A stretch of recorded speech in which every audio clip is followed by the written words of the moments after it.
जय माता दी। नमस्कार दोस्तों, आप सभी का आपके अपने यूट्यूब चैनल आसान राह में हार्दिक स्वागत है। दोस्तों, पितृपक्ष में पितर इस तरह से देते हैं आशीर्वाद, तो इसे ऐसे पहचानें। दोस्तों, अगर आपको पितृपक्ष में ये संकेत मिलें तो आप समझ लेना कि आपके पूर्वज आपसे प्रसन्न हैं और आपको आशीर्वाद दे रहे हैं और आपकी खुशियों से झोली भरने वाली है। तो दोस्तों, पितृपक्ष में बहुत से संकेत ऐसे होते हैं जिन्हें हम समझ नहीं पाते हैं। तो आज हम आपको बताएंगे कि वो कौन से संकेत हैं जिससे आपको पता चलेगा कि आपके पितर आपसे प्रसन्न हैं। दोस्तों, 16 दिन तक चलने वाला पितृपक्ष 20 सितंबर से शुरू हो चुका है, जो कि 6 अक्टूबर तक चलेगा। तो इन दिनों परिजन अपने पूर्वजों की आत्मा की शांति के लिए श्राद्ध करते हैं। इसे 16 श्राद्ध, महालय पक्ष, अपर पक्ष आदि नामों से भी जाना जाता है। इसके तहत लोग अपने पूर्वजों के लिए पिंडदान करते हैं और अपने पितरों का श्राद्ध करते हैं। पितर का मतलब है वे परिजन जिनकी मृत्यु हो चुकी होती है। दोस्तों, आत्मा की तृप्ति के लिए श्रद्धा पूर्वक जो अर्पित किया जाए वो श्राद्ध है। हिंदू धर्म के अनुसार मृत्यु के बाद भी यह संसार छोड़कर जा चुकी आत्माएं किसी न किसी रूप में श्राद्ध पक्ष में अपने परिजनों को आशीर्वाद देने के लिए धरती पर आती हैं। तो पितरों के परिजन उनका तर्पण कर उन्हें तृप्त करते हैं।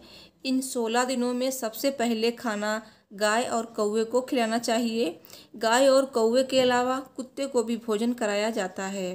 दोस्तों, आगे की वीडियो शुरू करने से पहले आपसे एक रिक्वेस्ट है, अगर आपको वीडियो पसंद आती है तो प्लीज़ वीडियो को लाइक शेयर कीजिएगा और अगर अभी तक आपने मेरे चैनल को सब्सक्राइब नहीं किया है तो ऐसी ही वीडियो देखने के लिए मेरे चैनल को ज़रूर सब्सक्राइब कीजिए।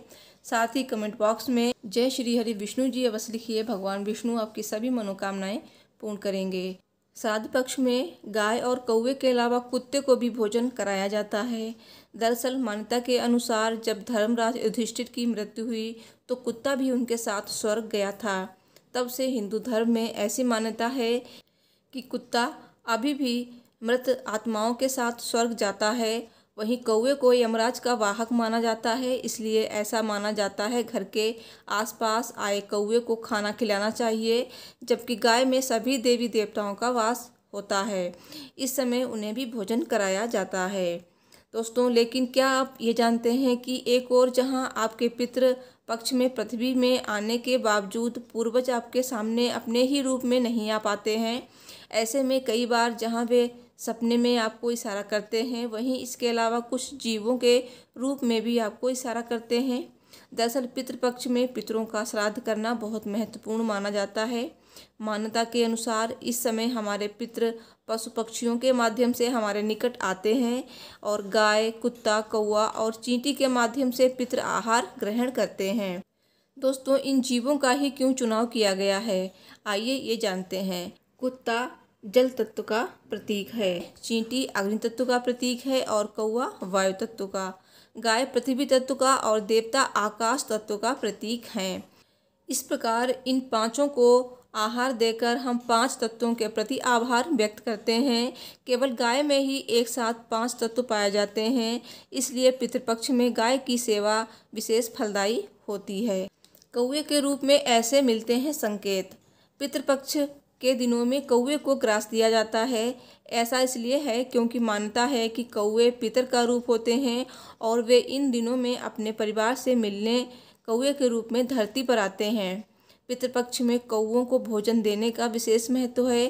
कौवा यमराज का प्रतीक माना जाता है। धार्मिक मान्यताओं के अनुसार यदि कौवा आपके श्राद्ध का भोजन ग्रहण कर लेता है तो आपके पितर आपसे प्रसन्न और तृप्त माने जाते हैं। यदि कौवा भोजन नहीं करता है तो इसका अर्थ है कि आपके पितर आपसे नाराज और अतृप्त हैं। हालांकि कौवे से जुड़ी और कई मान्यताएं हैं जिसका जिक्र शकुन शास्त्र में किया जाता है। तो आइए जानते हैं कि कौवे के रूप में पितरों का क्या संकेत होता है। दोस्तों, दरअसल कौवे का इतना महत्व होने के पीछे भी एक कहानी छिपी है, जिसमें बताया गया है कि भगवान राम ने त्रेता युग में कौवे को आशीर्वाद दिया था। एक बार की बात है जब कौवे ने माता सीता के पैर में चोंच मार दी थी। उसी समय भगवान राम ने तिनके का बाण चलाया था, जिससे उसकी एक आँख फूट गई थी। ऐसा करने पर उन्हें बाद में पश्चाताप हो रहा था और तभी उन्होंने कौवे से माफ़ी भी मांगी। इसके साथ ही भगवान राम ने उसे आशीर्वाद भी दिया कि तुमको खिलाया गया भोजन पितरों को प्राप्त होगा। तब से पितृपक्ष में कौओं को भी श्राद्ध के भोजन का एक अंश दिया जाने लगा। इसके अलावा धार्मिक मान्यताओं की माने तो कौओं को देवपुत्र माना जाता है। व्यक्ति जब शरीर का त्याग करता है और उसके प्राण निकल जाते हैं तो वो सबसे पहले कौवे का जन्म पाता है। माना जाता है कि कौवा का किया गया भोजन पितरों को प्राप्त होता है। दोस्तों, कौवे के द्वारा किस तरह से मिलते हैं शुभ संकेत, आइए ये जानते हैं। घर के आसपास अगर आपको कौवे की चोंच में फूल पत्ती दिखाई दे जाए तो मनोरथ की सिद्धि होती है। कौवा गाय की पीठ पर चोंच रगड़ता हुआ दिखाई दे तो समझिए आपको उत्तम भोजन की प्राप्ति होगी। कौवा अपनी चोंच में सूखा तिनका लाते दिखे तो धन लाभ होता है। कौवा अनाज के ढेर पर बैठा मिले तो धन लाभ होता है। यदि कौवा बाईं तरफ से आकर भोजन ग्रहण करता है तो यात्रा भी बिना रुकावट के संपन्न होती है। वहीं कौवा पीठ की तरफ से आता है तो प्रवासी को लाभ मिलता है। कौवा मकान की छत पर या हरे भरे वृक्ष पर जाकर बैठे तो अचानक से धन लाभ होता है। दोस्तों, कौवे से जुड़े हुए कुछ सामान्य संकेत इस प्रकार मिलते हैं। अगर आपके घर के सामने सुबह के वक्त कौवा बोलता नजर आता है तो वो शुभ संकेत है। माना जाता है कि आपके घर में कोई मेहमान आने का संकेत है। यह मान सम्मान और धन आगमन का संकेत भी माना गया है। वहीं ठीक इसके विपरीत अगर आपके पीछे की तरफ से कौवे की आवाज़ सुनाई दे तो समझ जाएं कि आपके जीवन की सारी समस्याएं जल्द ही समाप्त होने वाली हैं। इतना ही नहीं, चोंच से भूमि खोलते हुए कौवे को देखना भी धन लाभ का संकेत माना जाता है। अगर किसी महिला के सिर पर कौवा बैठ जाए तो माना जाता है कि उस महिला के पति पर संकट आने वाला है। ध्यान रखें कि अगर कौवा बहुत तेज आवाज़ में चिल्लाते हुए दिखे और अपने पंखों को जोर जोर से फड़फड़ाए तो ये अपशकुन कहा जाता है।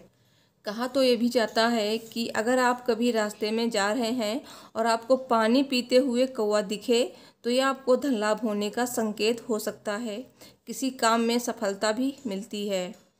और इसी तरह से रोटी का टुकड़ा या खाने का तिनका चोंच में दबाए हुए कौवा नजर आए तो ये सभी संकेत धन लाभ के ही होते हैं। अगर आपके घर में अचानक कौवे का झुंड आ जाता है और काफ़ी तेज तेज आवाज़ में चिल्लाता है तो समझ जाएं कि कुछ अपशकुन होने वाला है। दोस्तों, श्राद्ध पक्ष में पश्चिम दिशा की ओर पत्ते पर गाय के लिए खाना निकालते हैं।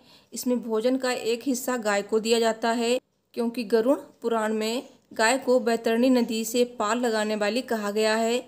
गाय में ही सभी देवता वास करते हैं और गाय को भोजन देने से सभी देवता तृप्त होते हैं, इसलिए श्राद्ध का भोजन गाय को भी देना चाहिए।